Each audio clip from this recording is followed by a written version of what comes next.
תודה רבה, אדוני היושב-ראש. זה ייקח קצת יותר מ3 דקות לספר לחברי הכנסת המכובדים איך נראית קומבינה לפרטי פרטים, כולל שימוש במספרים, מה שלא טרח לעשות מגיש ההצעה, חבר הכנסת סמוטריץ', אבל אני אשתדל בכל זאת. חטיבה להתיישבות. ככה נראית קומבינה. לוקחים גוף שיש לו מטרות חשובות מאוד, עקרונות חשובים מאוד, וגם יכולות ביצוע לא רעות בכלל. שמים אותו בידיים של פוליטיקאים שיש להם מטרה אחת בלבד, וזה לחזק את כוחם הפוליטי, ומתחילים להזרים לתוכו כסף מתוך הקופה הציבורית. אז מה קרה לחטיבה להתיישבות שככה עורר את הסערה הגדולה שאנחנו רואים פה בשנה האחרונה? החטיבה מתוקצבת בתחילת השנה ב-58 מיליון שקלים בתקציב, זה לפני ההמלצות החדשות של היועמ"ש, שכמובן דרשו להפסיק ולתקצב אותה. עד אמצע 2014 התקציב של החטיבה כבר נופח במאות אחוזים באמצעות ועדת הכספים. המחוז שתקציבו נופח בהכי הרבה אחוזים הוא מחוז מרכז שאחראי על בנייה ביהודה ושומרון. ואני רוצה לחלוק איתכם כמה מהסכומים. ב-2014 ההשקעה פר אזרח בהר חברון עמדה על 1,417 שקלים. בהר חברון יש 6,400 תושבים במועצה. בשער הנגב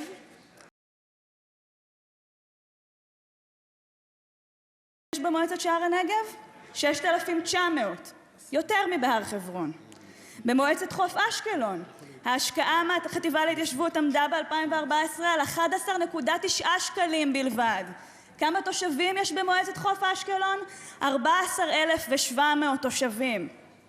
כשמדברים פה על אזרחים ששווים פחות ואזרחים ששווים יותר, אז ברור למי שווים האזרחים יותר. בבית היהודי שמנהלים את החטיבה להתיישבות ביחד עם ישראל ביתנו, רק האזרחים ביהודה ושומרון שווים. בנגב, בגליל, בגולן, שווים הרבה פחות. אבל לא סיימתי כאן, השקעה בתשתיות, כל הזמן אומרים לנו, אבל החטיבה משקיעה בתשתיות. אז בהר חברון החטיבה השקיעה בתשתיות ב-2014 8 מיליון שקלים. בשער הנגב, ניחוש? 338,000 שקלים. בחוף אשקלון 135,000 שקלים. גרעינים עירוניים.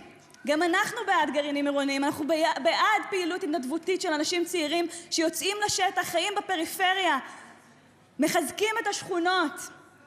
אבל איך יכול להיות שהחטיבה להתיישבות מטפחת בעיקר את הגרעינים העירוניים של הבית היהודי? 81% מהגרעינים העירוניים שקיבלו תקציב מהחטיבה להתיישבות, ורובם ממוקמים בכלל הפלא ופלא במרכז הארץ, לא בפריפריה, בתל אביב, ברמת השרון, בהוד השרון, ברעננה, 81% גרעינים תורניים. אבל אני עוד לא סיימתי פה, אני אבקש ממך אדוני עוד דקה. מאחר ומעבר להעדפה הכל כך מפלה הזאת שעושים בבית היהודי באמצעות הקופה הציבורית, יש פה גם ממש אבל סימנים לשחיתות. ומכאן הגיע ההנחיות של המשנה ליועץ המשפטי לממשלה דינה זילבר, ואני רוצה לפרט בפניכם. אברהם דובדבני, יושב ראש ההסתדרות הציונית, שלא כפופה החטיבה להתיישבות, ובמקרה יושב גם בוועד המנהל של 2 גופים שנתמכים על ידי החטיבה. ישיבת ההסדר ברמת גן וישיבת ההסדר בירוחם. הראשונה 195,000 שקלים מהחטיבה, השנייה 900,000 שקלים מהחטיבה.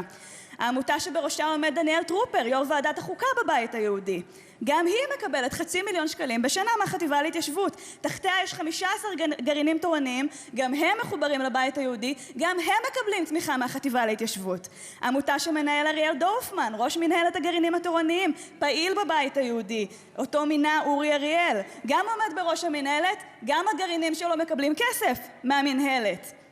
מימון מוסדות שהקים סגן שר החינוך לשעבר אבי וורצמן. 2 עמותות של אבי וורצמן מקבלות תקציב מהבית היהודי דרך החטיבה להתיישבות מהכסף שלנו. 180,000 שקל לאחד ו65,000 שקל לשנייה, ממש עוד שנייה. ואיך זה מתחבר פוליטית? כשראש ישיבת ההסדר בחולון, אלעזר אהרונסון, מורה לתלמידים שלו להצביע בנט, הוא מקבל תמיכה מהחטיבה של 210,000 שקלים ב-2014. כשמנהל הגרעין התורני בקריית גת לשעבר רץ בבחירות המקומיות מטעם הבית היהודי, מקבל יותר מ1,000,000 שקלים מהחטיבה להתיישבות בתמיכה. מנהל הגרעין התורני בחולון מתמודד בבחירות המקומיות מטעם הבית היהודי, היהודי, גם הוא 148,000 שקלים מהחטיבה. יוסי הירש, חבר הגרעין התורני בלוד, הוצב בראש הרשימה של הבית היהודי בבחירות המקומיות. הופה, 500,000 שקלים מהחטיבה.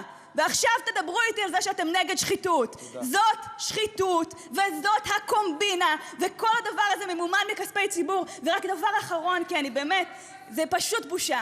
אני מחזיקה פה מסמך, מכתב, ששלח בצלאל סמוטריץ' ואורי אריאל, שר השיכון לשעבר, 8 ימים לפני הבחירות. והמכתב הזה נשלח אל הגרעינים התורניים, אל המוסדות התורניים, ונכתב בו מפורשות: אנחנו טיפחנו את הגרעינים התורניים, ועכשיו כולנו חייבים לשנס מותניים ולפעול למען בית יהודי חזק. ומה מבקשים פה? אומרים בבית היהודי, אנחנו הרי העברנו כסף. זה מה שקורה כאן. ועכשיו אנחנו מבקשים 4 אנשים מכל ארגון ומכל מוסד שיבואו לעזור לנו בבחירות.